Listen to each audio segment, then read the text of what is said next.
مين فينا ما بيحبش الدولفين؟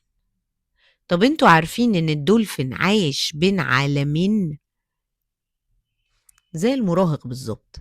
تعال اما اقولك. بص الجمال يا ناس. ازاي الدولفين ده بيتنفس؟ الدولفين مش سمكة، هو من فصيلة الثدييات زي الإنسان. لازم يطلع فوق سطح المية، بص معايا، علشان يتنفس. تعال أقولك على معلومة قوية جدا. يقدر يحبس نفسه تحت المية من 8 ل10 دقايق. معنى ده ايه؟ ان الدولفين واعي بتنفسه، ما ينفعش ينسى يتنفس. يا سبحان الله. شوفوا مركزين بيعمل ايه. جسمه انسيابي يساعده يسبح بسرعة. يا لهو على النطة. يعني ايه الكلام ده؟ بيستخدم الصدى الايكو لوكيشن. بيعمل ايه ازاي ده؟ يعني يطلع موجات صوت وترجع له فيعرف مكانه. سبحان الله. ماس ده ولا مش ماس؟ المسافة، حجم الأشياء اللي حواليه، ده ماس. مسافة وسرعة وزمن، يعرف ياخد القرار. يا لهوي يا لهوي، ركزوا كده. فظيع. بيطلع ثواني قليلة، ياخد نفس ويرجع تاني بسرعة، ما بيضيعش وقت. يا خراشي.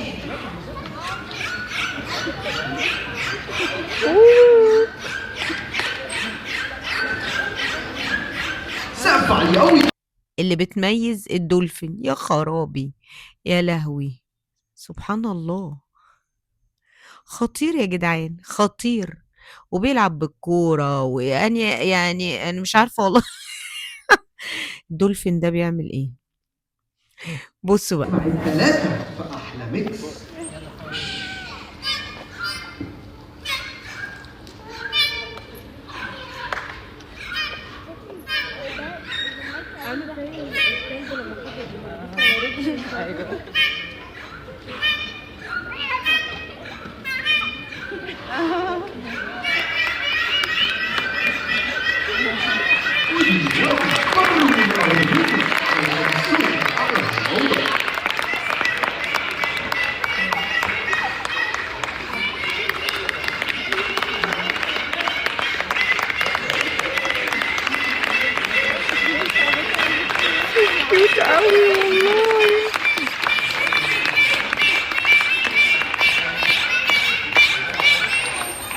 سقف عالي قوي يا أحلى.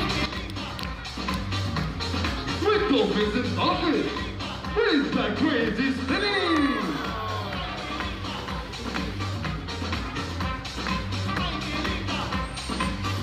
And if you were here,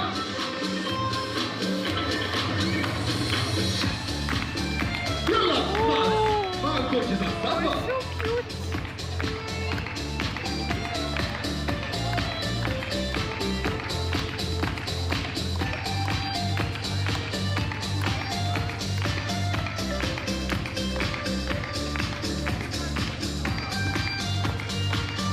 Dolphins wins the cutest lambada tour.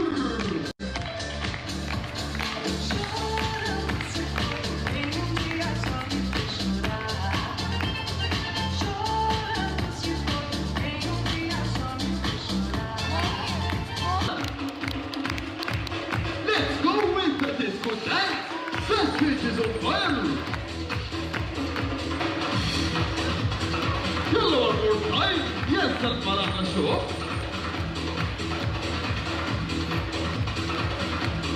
From the Winter Olympics, don't go home. Yalla, one more time. Yes, سلام. لو الدولفينز راحوا الأولمبيكس أكيد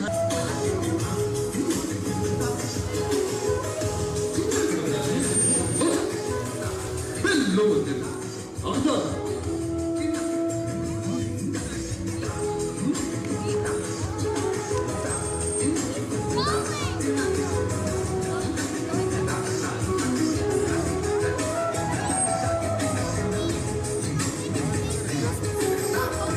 كده الفنان يبقى خلص اول جزء.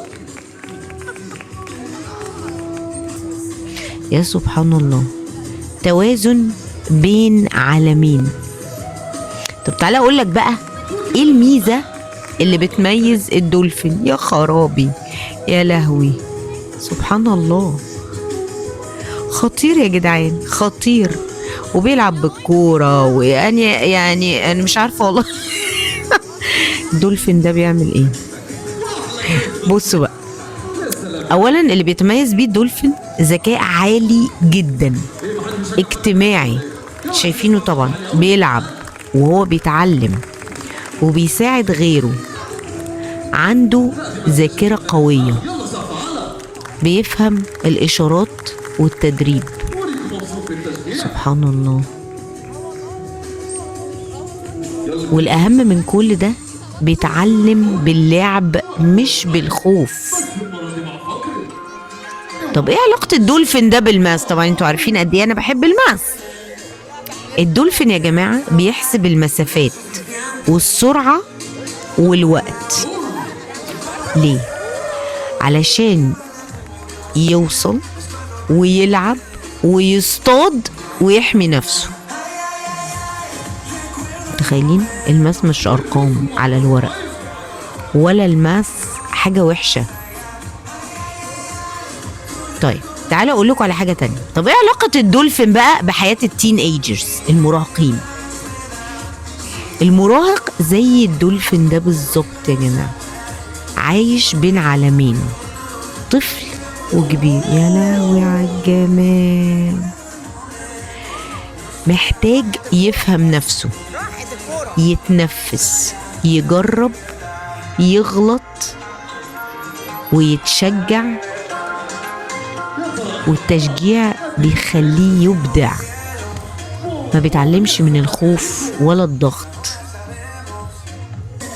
الماس لو اتقدم له بلعب وفهم وصبر هيحبه وهيثق في نفسه.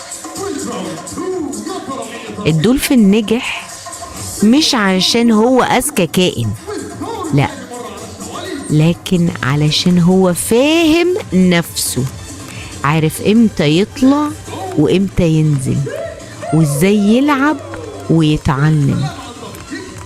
وده اللي محتاجه كل تين ايجر في الماث وفي حياته. هسيبكم تكملوا بقية الفيديو وتشوفوا الدولفين عايش ازاي بتركيز.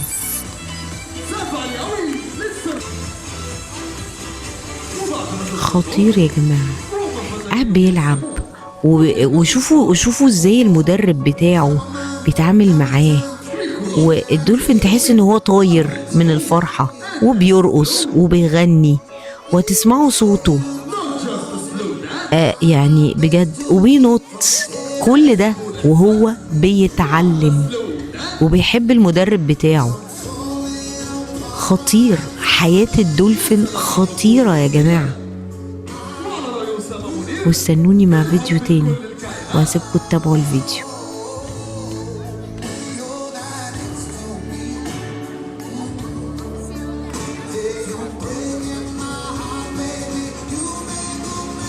الوردة دي رايحة لمين؟ والزور بيعبر عن حبه لكل شفاف وطلع له الوردة سقف عالي قوي بالحب والرومانسية. وقت الماتش رامي هيرجع بكل حب وانت دولفين سيرفي.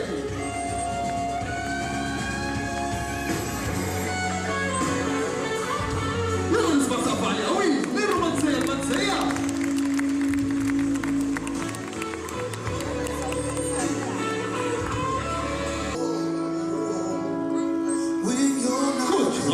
with the one leg snap. يا سلام على الحالات. يلا بالإصابة والتشجيع العالي. الحمد لله على السلامة. وش؟ مين بعد؟